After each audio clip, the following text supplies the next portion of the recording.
का भी अक्सर हमने देखा है, हमेशा शुरुआत से ही। हालांकि सीए उन लोगों को नागरिकता सीए के तहत दे रही है सरकार जिनके पास पूरे वैलिड डिटेल्स हैं, जिनके पास जो दस्तावेज हैं वो मौजूद हैं।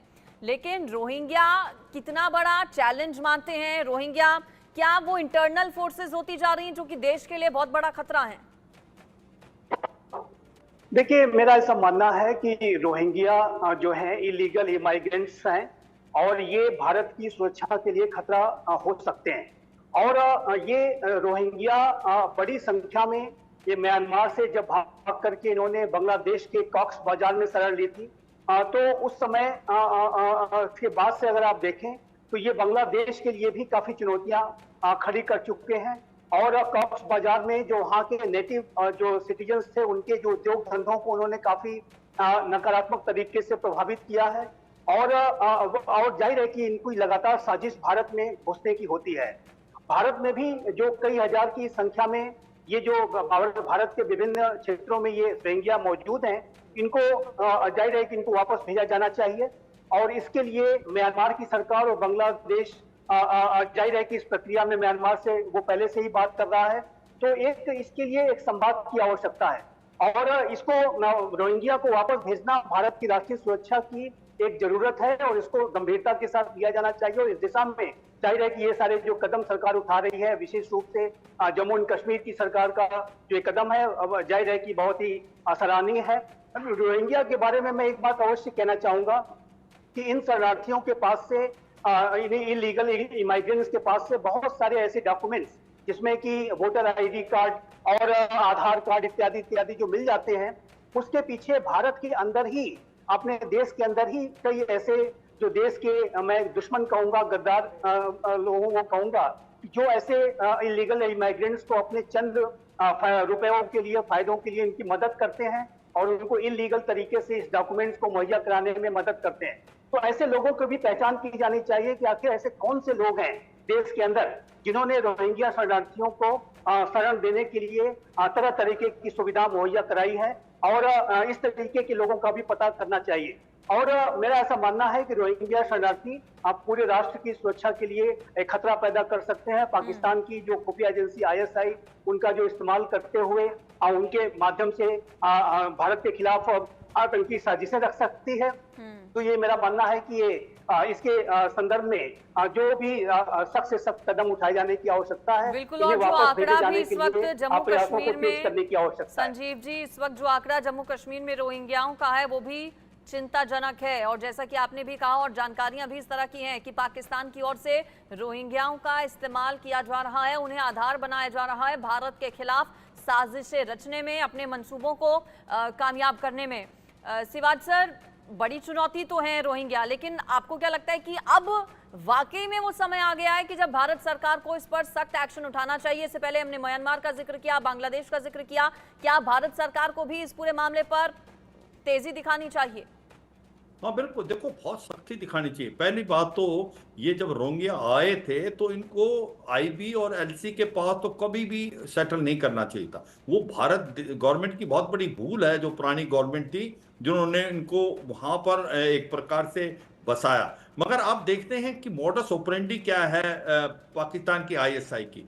ये जो कॉक्स बाजार में बांग्लादेश में है, वहां के आईएसआई काम कर रही, वो आईएसआई जो है वो मोटिवेट करती है उनको, वहीं से वो एक प्रकार से अपना स्लीपर सेल बना लेती है और उसके बाद उनको मदद करती है भारत के अंदर इन्फिल्ट्रेट करने के लिए। और उसके बाद उनके डॉक्यूमेंट्स वगैरह बनते हैं और वो फिर भारत में घुस जाते हैं और उनका फिर ये आईएसआई इस्तेमाल करती है भारत की सुरक्षा के अगेंस्ट। ये जो अब हमले हो रहे हैं कठुआ में या डोडा किश्तवाड़, तो ऐसा लगता है कि जो ओवरग्राउंड वर्कर और स्लीपर सेल है वो हो सकता है रोहिंग्या हो, क्योंकि इसका कहना इतना आसान नहीं है।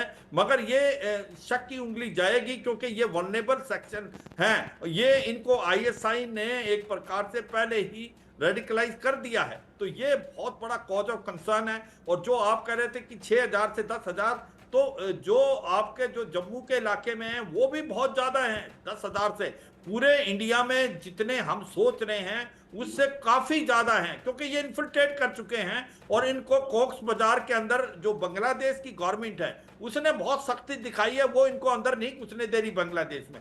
तो ये भारत की तरफ घुसने की कोशिश कर रहे हैं। और आईएसआई का जो गढ़ है इनके अंदर, जो कि उनको ट्रेन कर रहे हैं कोक्स बाजार में, वो इनको हेल्प करता है यहाँ अंदर घुसने की और इनको डॉक्यूमेंट बनाने के लिए। कहने का मतलब यह है अंजलि, सबसे बड़ा अगर कोई सिक्योरिटी थ्रेट है तो आने वाले समय में ये रोहिंग्यास का है, क्योंकि ये एक जो ऐसी सोसाइटी है कि इनके बस का नहीं है, ये रेडिकलाइज आराम से हो जाएंगे। और आईएसआई इसका इस्तेमाल कर रहा है और इसको ओवरग्राउंड वर्कर और स्लीपर सेल का काम करेगा। तो ये जितना जल्दी हम कार्रवाई करें कि जो जिस प्रकार से जम्मू एंड कश्मीर की गवर्नमेंट कर रही है कि यहाँ पर आइडेंटिफाई किया जाएगा और फिर उनके ऊपर एक्शन लेके डिपोजिशन की बात, मुझे लगता है ये कार्रवाई पूरे इंडिया में होनी चाहिए। ये जो वोट पॉलिटिक्स से ऊपर उठ के देश की सुरक्षा के लिए बात होनी चाहिए। ये ऐसा नहीं है कि ए पार्टी वर्सेस बी पार्टी, ये देश की सुरक्षा का पॉइंट है। ये हमें समझना चाहिए कि हम कितने वल्नरेबल हो जाते हैं, क्योंकि पाकिस्तान की आईएसआई इसके लिए माहिर है, वो हमारे मॉल अंदर पैदा कर रही है, स्लीपर सेल, ओवरग्राउंड वर्कर, ये देश की सुरक्षा को खोखला कर देंगे। मुझे लगता है समय आ गया, ये जो कार्रवाई जम्मू और कश्मीर में हो रही है पूरे देश में होनी चाहिए। बख्शी सर, क्या आप भी इत्तेफाक रखते हैं सिबात सर की बात से कि ये कार्रवाई जो जम्मू कश्मीर में हो रही है वो अब देश भर में होनी चाहिए, और अंडरग्राउंड वर्कर्स, स्लीपर सेल्स का इस्तेमाल जिस तरह से पाकिस्तान की ओर से किया जाता है, इनको भी बेस बनाया जा सकता है पाकिस्तान की ओर से? मैं ये कब से कहता आ रहा हूं, जो जनरल सवाद कह रहे हैं कि रोहिंग्यास की प्रॉब्लम इज, हमने 4 साल पहले से बोलना शुरू कर दिया था, ये रोहिंग्यास की प्रॉब्लम है। और सेकेंडली, जो कि अब हम रोहिंग्या करके ये ना भूल जाएं कि जम्मू एंड कश्मीर में स्लीपर सेल रोहिंग्या से भी पहले थे, उनको मत भूल जाना कहीं हम रोहिंग्या के पीछे लग जाएं और वो बैठे रह जाएं। ये दोनों के दोनों ही हैं। वो जो स्लीपर सेल है वो ही मदद कर रहे हैं रोहिंग्यास की, और रोहिंग्यास को ऊपर ला रहे हैं।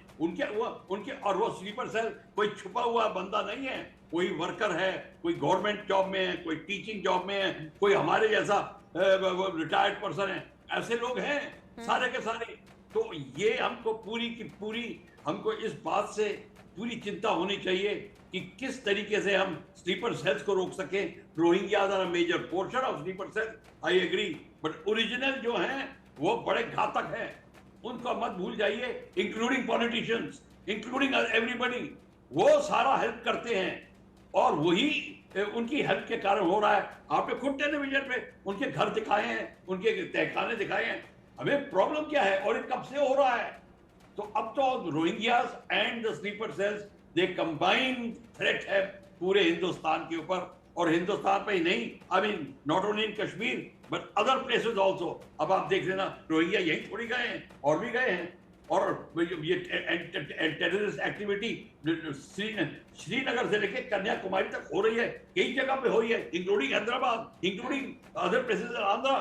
तो हमें ये भूलना नहीं चाहिए, ये रिलीजियस बेस्ड प्रॉब्लम है। जहां रिलीजन का दरार आएगी वहां ये प्रॉब्लम अपने आप पनपेगी।